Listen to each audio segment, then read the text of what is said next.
high for him. So adding on that weight, what difference will this make? Will it be an advantage? Will it be a disadvantage? And to me, this is the toughest competition for Joshua.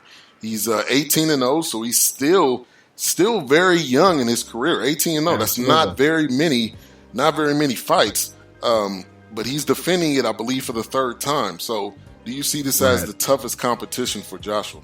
Oh, hands down. I mean, between Klitschko and his brother Vitaly, these guys have held the heavyweight championship for, 10 to 12 years between them. So by far the stiffest competition that Anthony Joshua is in the ring with. I do give him credit for, making the fight and taking the fight. And I think that's the thing. Now, let's switch it to Klitschko in terms of coming after Anthony Joshua. Klitschko's really got to just stick that long jab out there. He's 6'7". He can really fight this fight at a distance and look for a late round stoppage possibly as well. But, man, I'm just so excited for this fight, Ben. I just can't wait to get it started, man. Definitely. I agree. I am as well. Klitschko, like you just mentioned, he's retained his titles that he's had for 11 years. Y'all heard that right. 11 years. I didn't really follow him that much, but he is 64-4. To me, that is so much experience in one person. 64-4. That's a lot of fights. That's not like that's 53 KOs that he's had. So to me, this is Klitschko with a clear. To me, I think he's got an advantage just from the experience. But sometimes youth will win. And in the words of Charles Barkley, Father Time, bro. Father Time never loses, is undefeated. So yeah, absolutely. It catches us. So with him 64-4, do you think this experience going into this fight puts him at an extreme advantage or not so much? I think it does. Klitschko is the bridge fighter to that last so-called golden generation. Your Holyfields, your Lennox Lewis, Tysons, that whole era. Klitschko comes from that as well. Now, obviously, he's not the most exciting fighter, but I think, the one thing I noticed about him was he's really been putting it in training camp. And to actually go back, Ben, and answer your question about the weight, I'm sorry, I didn't speak on that. With Anthony Joshua coming in here at 250, and he looks pretty good, but Klitschko coming in at 240, being taller, really shows that at least in the training camp that he put it in here. And I think if he can extend that jab, because he's going to have that reach advantage and set him up for that occasional right cross. That's the thing, because Anthony Joshua's never really been tested himself either. So does he fall under the pressure of fighting at home in front of all these people, making the rounds, doing the media, family, friends, distractions? We're going to find out in about, in under an hour if he can handle those distractions and keep the heavyweight championship of the world over there in the British Isles. Definitely. And that's always an interesting take on anything really in sports, but I think especially in boxing. When you got your family there, when you got your wife or girlfriend, you got your mom, you got everybody there on the sideline, sitting on the side yelling and excited. It's a lot of pressure on you, especially against Klitschko. I want to go to the chat room real quick. Big L jumping in. He says, sick of the Russians. Boxing downfall. Well, look, Big L is definitely not alone in that thought process, because look, while I give respect for Klitschko, both of them holding that title and doing that, they're not exciting fighters. And that was part of the downfall of this division, quite honestly, was, the champions up top, they're not going to fight each other because they're brothers. Okay, that's understandable. But they both just had a style that just was, beyond boring. And his brother, started taking some shots to the chin, and he started losing fights as well. And, now that's the thing today. If the power of Joshua can actually get through that reach and get through to Klitschko, does Klitschko fold? That's interesting right there. And I think that's what this whole fight is really about. It's power versus power. So who is going to win the power battle? To me, that's what it's really going to come down to. And it's a fight, definitely a fight to see in the largest UK stadium, in the biggest heavyweight title fight in a decade. You know, you shared that was a quote from Showtime Boxing, and I have to agree. And I think if Joshua gets this, man, Joshua versus the Bronze Bomber, to me that would be like a fight of, that would be another good fight of the century. And I'm hoping that they'll be able to get that into the works and actually make that happen, because I'm a big fan of Deontay Wilder, and I think that would be his biggest competition.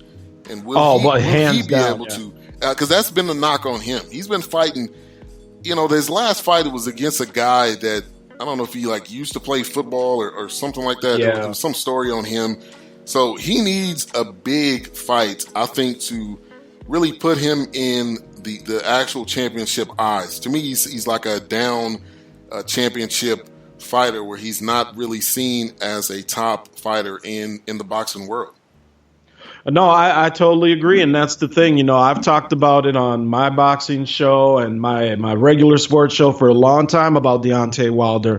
While I'm very excited that we have an American that has one of the belts and is looking to unify, the quality of his fighters not too impressive. And I know some people bring that up about Anthony Joshua as well, but if these guys are looking to fight each other.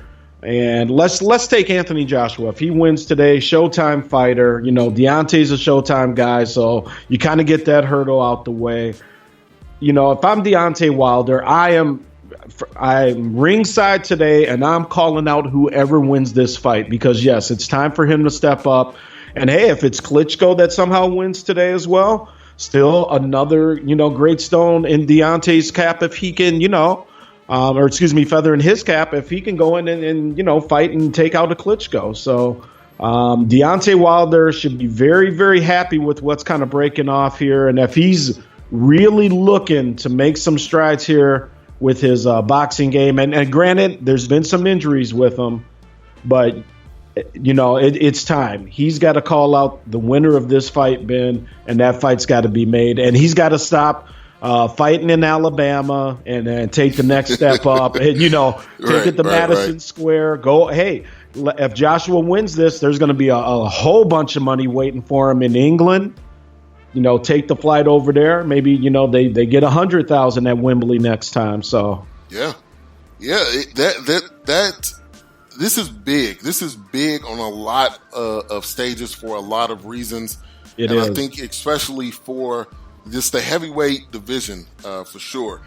Courtney Harden in the chat line, he said, back listening to the boxing segment, he says, going with Klitschko in this fight, okay? And we'll see. That's who I picked. Power.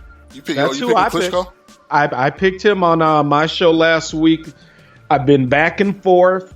I mean, it's literally a toss-up fight. I'm going with Klitschko on experience. I would love to see Anthony Joshua just for, the sake of the sport win. So I guess I'll probably be cheering for him. But yeah, the professional side of me, call for Klitschko, late round stoppage maybe, or more than likely a decision if he wins. Okay. All right. Well, it's going to be coming up here in about, 30 minutes or so. So we are on the cusp of this amazing heavyweight title fight. All right, so I want to switch gears. I want to talk, since the draft is going on right now, I want to get your thoughts on the Minnesota Vikings, with you being the sports governor of Minnesota. I got to ask you, how do you feel about the Vikings draft? I feel real good about it. Cook's a great player. I think phenomenal what we got now at running back here. And granted, we do miss Adrian Peterson. We will miss him. He's a legendary Minnesota Viking, one of the top 5 Vikings ever to probably do it. But we got to move forward, and there's a lot of other positions that are in question here. Our quarterback, obviously. For not having the first round pick, Ben, I think the Vikings have actually done a pretty phenomenal job. Taking the offensive tackle or guard there out of Ohio State as well, to hopefully start protecting Bradford. It does look like it's going to be Bradford here, obviously, next season as well. So it's time to put up or shut up with the Vikings. Obviously, the Super Bowl is here in Minneapolis next year. But yeah, who wouldn't want to play in their hometown stadium in the Super Bowl? But we're a long way from that. Yeah, definitely. All right, so Dalvin Cook, which we were really thinking about Joe Mixon. I was thinking Joe Mixon maybe. So was I. Yeah, I was thinking he was going to go, and Joe Mixon ended up going to. Where did he end up going? He ended up going to the Bengals, which that they got like a three-headed monster going on right now. With Joe Mixon, they'll have the same kid from. I wasn't really prepared to talk about the Bengals, but anyway, they'll have Joe Mixon and two other good quality running backs there. Mm-hmm. But the other thing I wanted to ask you about is Teddy. The Vikings are talking about, if I read this correctly, may skip the option on Teddy. Does that mean he would be a free agent? It sounds a little worse than what it is. It's kind of more of this contract legalese than them just purely saying, okay, we're kind of done. We're not picking up the option. I didn't have a lot of time to get into it. I actually got the article on my desk downstairs about how it actually is broken down. But if you go online and look at it, there's a little more to it than just not picking up the option. And, it's football. It's with all these contracts and everything. But Teddy is not written off here yet. And obviously he's been working to get back here, and we will see. I mean, obviously it's going to be Bradford to start next season, and we'll just kind of have to roll with it and see what happens from there, Ben. Yeah, definitely. All right, man. Well, as always, I love having you on the show. I love having you when your sports take and your thoughts on boxing and everything. And everybody, make sure you go check out Vince Wright's show, Sports Done Right. He's kind of like me. He's got like 3 shows going on. Sports Done Right, which is on Spreaker.com, also a part of the X Squad. Also, Sports and More, which we are supposed to be listening and having up very soon. We're waiting for Reggie to get back, and we'll definitely. I think that's probably going to be the WSME show on Sunday nights. So be looking for that here soon. As soon as we get word on when we're going to hit back there, obviously we'll get the word out on that one. Definitely. And the boxing show, like he mentioned, he does have a show, Ringside, which is on IE Sports Radio. Our good mutual friend Larry B doing big things over there. Appreciate you, man, as always. Make sure you go follow Vince Wright, the Big Smooth, the number 1 on Twitter. Also Vince Wright on Facebook. Part of the X Squad, also shows on WSME. So appreciate you. All right, man. You have a good one, Ben. Unfortunately, go Tar Heels, right? Exactly. All right, have a good one, man. Yeah, you too, friend. Appreciate it. Take care. All right, later. All right. Well, man, Vince Wright, sports governor, the sports governor of Minnesota. Always great having him on. All right, so the time that you guys have all been waiting for. We're going to get into the Cowboys draft picks, and we got my man Joe Rodriguez. Joe Rodriguez has a website, cowboysblog.net, and he is big on the Cowboys draft. He's done different things on YouTube, breaking down the players, and I'm very, very, very excited to get him on the show. I love hearing his take on everything Cowboys. What's going on, Joe? How's it going? Hey, what's going on, Ben? Great, man. Just great to get you on so we can talk about Cowboys. Cowboys draft. First of all, just an overall take. What's your thoughts on the draft so far?